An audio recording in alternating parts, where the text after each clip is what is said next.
Hello दोस्तों, आप सभी को मेरे YouTube चैनल भारत यात्रा विथ महेंद्र बावरी में स्वागत है।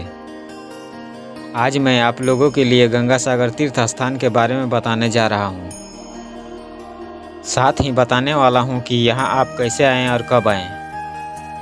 यह जानने के लिए यह वीडियो को अंत तक देखें और अगर आप मेरे चैनल में नए हैं तो प्लीज़ लाइक और सब्सक्राइब ज़रूर कर दें। गंगा सागर एक अद्भुत द्वीप है जो बंगाल तट से कुछ ही दूर स्थित है।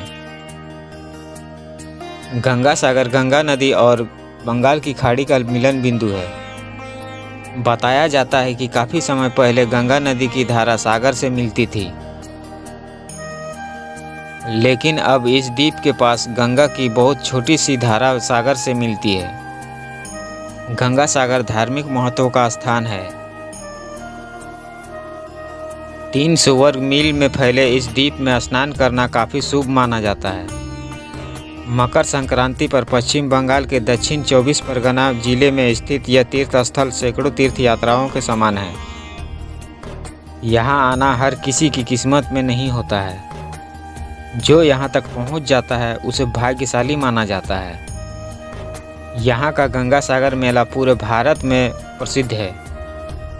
हर साल मकर संक्रांति पर इस समुद्र तट पर लाखों लोग आते हैं। यह मेला हर साल विक्रम संवत के अनुसार पौष महीने के आखिरी दिन में होते हैं। तो चलिए आज हम आपको गंगा सागर तीर्थ स्थल की जानकारी देंगे। साथ ही यहाँ हर साल आयोजित होने वाले विशाल गंगा सागर मेले के बारे में भी आपको बताएंगे। हिंदू मिथक के अनुसार राजा सागर ने पूरे ब्रह्मांड पर नियंत्रण जीतने के लिए एक अश्वमेध यज्ञ रखा था। जब उनका घोड़ा पृथ्वी पर विजय प्राप्त करने वाला था, तब भगवान इंद्र घबरा गए और महाराज सागर द्वारा छोड़े गए अश्वमेध घोड़े को कपिल मुनि के आश्रम के पास छिपा दिया। राजा के 60,000 बेटे ने मुनि को इस चोरी के लिए जिम्मेदार ठहराया। इससे मुनि को क्रोध आ गया और उन्होंने राजा के पुत्रों को श्राप देकर भस्म कर दिया। बाद में वह इस बात के लिए राजी हुए कि राजा के अगर कोई वंशज पावन गंगा को यहाँ तक ले आए तो राजकुमारों को मोक्ष प्राप्त हो जाएगा। कई पीढ़ियों के बाद इसी वंश के राजा भागीरथ ने अपने तप और प्रयास से गंगा को धरती पर उतारा। तो ये है गंगा सागर की कभी ना भूलने वाली कहानी। अब हम बात करते हैं गंगा सागर कैसे और कब पहुँचे तथा यहाँ रहने एवं खाने पीने की क्या व्यवस्था है। गंगा सागर की यात्रा पर जाने वाले श्रद्धालु और पर्यटक फ्लाइट, ट्रेन या बस किसी से भी ट्रेवल कर सकते हैं। अगर आप हवाई जहाज़ के माध्यम से आ रहे हैं तो आपको कोलकाता के नेताजी सुभाष चंद्र हवाई अड्डा में आना होगा, जो द्वीप से लगभग 118 किलोमीटर दूर है।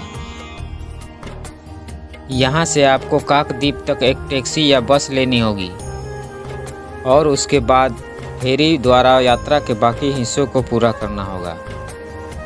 और अगर आप ट्रेन के माध्यम से आते हैं तो आपको कोलकाता चितपुर रेलवे स्टेशन आना होगा। यहाँ से सागर द्वीप की दूरी लगभग 128 किलोमीटर है। हालांकि यह देश के बाकी हिस्सों से अच्छी तरह से जुड़ा हुआ नहीं है।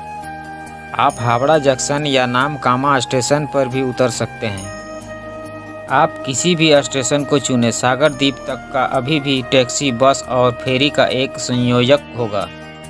यहाँ पर रुकने के लिए बात की जाए तो पर्यटक झोपड़ी और टेंटों में रह सकते हैं। यहाँ पर होटल भी मिलते हैं, साथ में कुछ आश्रम और धर्मशालाएँ भी हैं। और अगर भोजन की बात की जाए तो भोजन में ज़्यादातर बंगाली खाना मिलेगा, जिसमें मछली करी, चावल, समुद्री भोजन आदि शामिल है।